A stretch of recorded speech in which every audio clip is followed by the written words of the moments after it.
Bonjour Jean-Luc, je vous en prie, installez-vous. Bonjour. Jean-Luc, Maria, c'est le pitch, 1 minute. Qui êtes-vous? Que faites-vous? Présentez-nous votre société. Alors bonjour à toutes et à tous, Jean-Luc Maria, je suis CEO et cofondateur de la société Exotrail.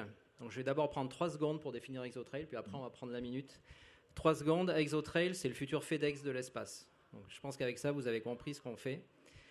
Exotrail répond à un nouveau besoin. Au fur et à mesure de l'évolution de l'humanité, vous avez des routes commerciales qui se sont ouvertes. Vous avez d'abord eu la route commerciale terrestre, et puis les routes maritimes, et puis les routes aériennes. Et aujourd'hui, il y a une nouvelle route commerciale qui est en train de s'ouvrir, qui est la route vers l'espace. Donc de la Terre vers l'espace, et en particulier vers l'orbite basse. Et en fait, ça répond à une accélération de l'économie de marché, aussi dans l'espace. Et vous allez avoir des besoins de mobilité à adresser une fois que vous êtes dans l'espace. Vous devez, quand vous déployez un satellite, rejoindre votre position opérationnelle pour que votre satellite fonctionne de la façon la plus nominale possible. Il vous faut maintenir sa position tout au long de sa durée de vie pour maximiser ses performances et ses revenus. Et puis pendant sa vie, de plus en plus, il va falloir éviter des collisions, parce qu'il y a de plus en plus d'objets dans l'espace. Et en fin de vie, pour des raisons de durabilité de l'espace, il va falloir imaginer des solutions pour dépolluer et enlever en fait le satellite de sa position. Donc en fait, vous avez des besoins de mobilité. Et au même titre que sur Terre, vous avez des acteurs de la mobilité qui se sont créés, comme des FedEx, des UPS et d'autres que vous connaissez très bien. Et bien dans l'espace, à un moment donné, il va y avoir besoin de faire émerger des leaders de la logistique spatiale. L'espace qui nous fait rêver, qui nous fait fantasmer aussi, mais pour l'instant nous allons rester sur la Terre. Avec vos débuts, tout a commencé en fait par une rencontre dans un laboratoire du CNRS. Alors effectivement, Exotrail, c'est une boîte, on va dire, deep tech. Et on est issu ce qu'on appelle d'un projet de transfert de technologie qui vient du monde académique et en particulier du CNRS, où l'histoire a commencé effectivement par la rencontre avec un chercheur qui travaillait sur des thématiques très particulières autour des matériaux qui pouvaient s'appliquer à ce qu'on appelle de la propulsion électrique pour satellites. Donc très schématiquement, les satellites, jusqu'à il y a peu de temps, étaient propulsés par des moteurs chimiques. Et il y a une transition aujourd'hui qui est en train de se faire, un peu comme sur Terre, même si le principe n'est pas tout à fait le même, vers des moteurs électriques qui sont beaucoup plus efficaces, qui permettent d'être plus petits, miniaturisés, donc de laisser plus de place pour ce qui rapporte réellement du business dans le satellite, qui sont des caméras, des antennes, télécom, etc. Comment vous êtes passé d'une start-up de 4 personnes à une entreprise aujourd'hui de 70 personnes? Alors aujourd'hui, on est 70 répartis sur 2 sites, en région parisienne, à Massy et à Toulouse, depuis nos débuts. On a démarré vraiment le projet à la paillasse, encore une fois, c'est une entreprise deep tech qui vient du monde académique. On a démarré à peu près en 2015-2016 avec ce chercheur. Et puis, on a à ce moment-là commencé à réfléchir à comment en faire une suite, c'est-à-dire de dépasser l'échelle du laboratoire. Et il se trouve que dans les années 2014-2015, il y a eu un programme intéressant en France qui a été de soutenir le transfert de technologie, financé par le plan d'investissement d'avenir. Et du coup, il y a des sociétés de transfert de technologie qui se sont créées.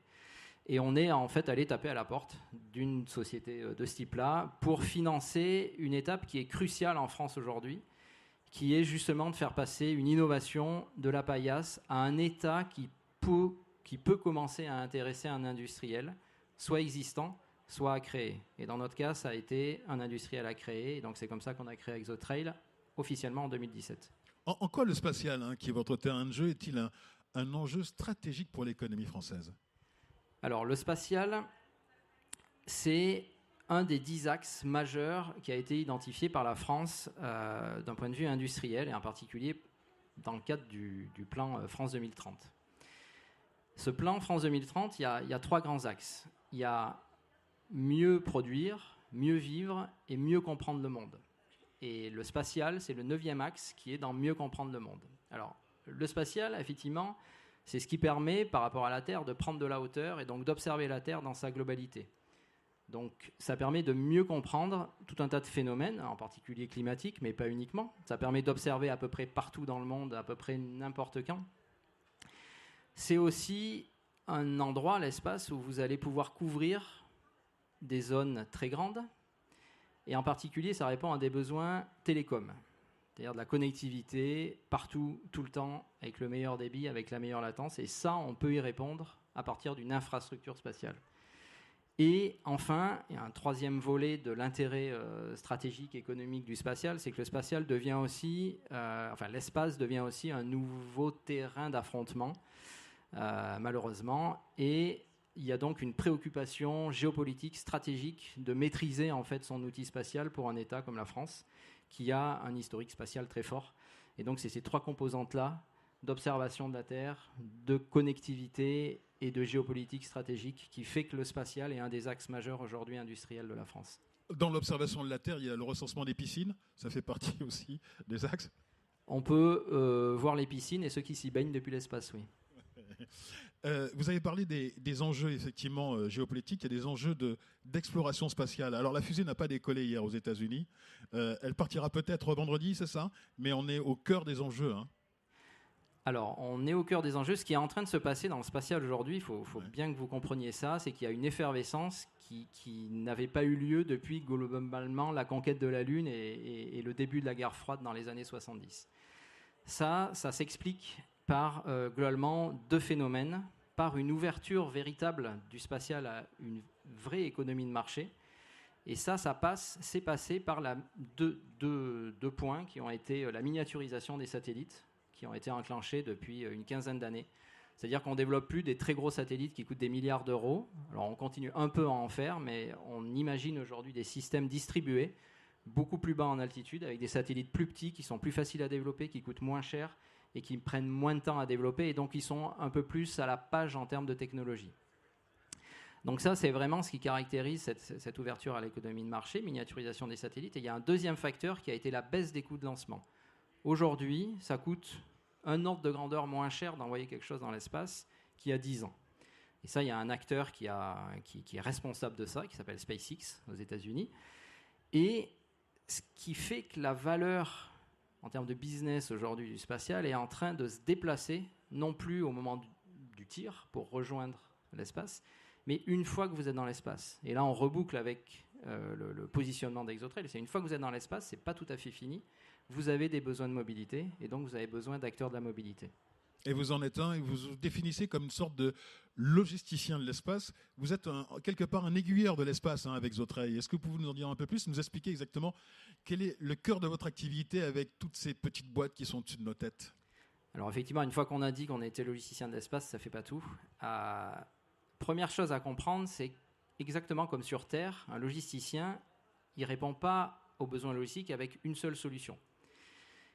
Sur Terre, vous allez avoir besoin d'une flotte de bateaux, de camions, d'avions, d'entrepôts de stockage, de logiciels d'optimisation des flux, logiciels d'optimisation des routes. Et bien dans l'espace, ça va être exactement la même chose. Pour répondre aux besoins de mobilité dans l'espace, vous allez devoir proposer différentes solutions. Et ces solutions, elles vont être de différentes natures. Elles vont être des solutions logicielles, d'abord, des solutions hardware, produits, et des solutions de service. Et donc, ce qui fait la particularité d'Exotrail aujourd'hui, c'est ce positionnement qui est complexe, hein, c'est l'ambition, c'est le rêve de départ de création de la start-up, qui est de créer un acteur qui ne va pas proposer un seul produit et tout le temps pousser ce produit comme la solution miracle logistique. C'est de bien comprendre quels sont les besoins de nos clients en termes de mobilité dans l'espace et ensuite d'offrir un panel de solutions qui vont répondre à ces besoins. Donc très concrètement aujourd'hui, on développe des logiciels, ce qu'on appelle de conception mission, qui vont vous permettre de bien définir ce besoin de mobilité. Ensuite, on développe des moteurs, avec une nouvelle technologie qui est l'innovation un peu historique d'Exotrail, des moteurs électriques pour satellites. On développe un convoyeur, c'est-à-dire c'est un véhicule qui va transporter des satellites et qui va lui-même aller déployer tous les satellites qu'il contient aux positions où ces satellites doivent in fine opérer. Et on termine cette offre produit à nouveau par un logiciel, parce qu'une fois que vous êtes dans l'espace, ensuite il faut opérer vos satellites. Et il faut opérer de la façon la plus efficace et la plus efficiente possible.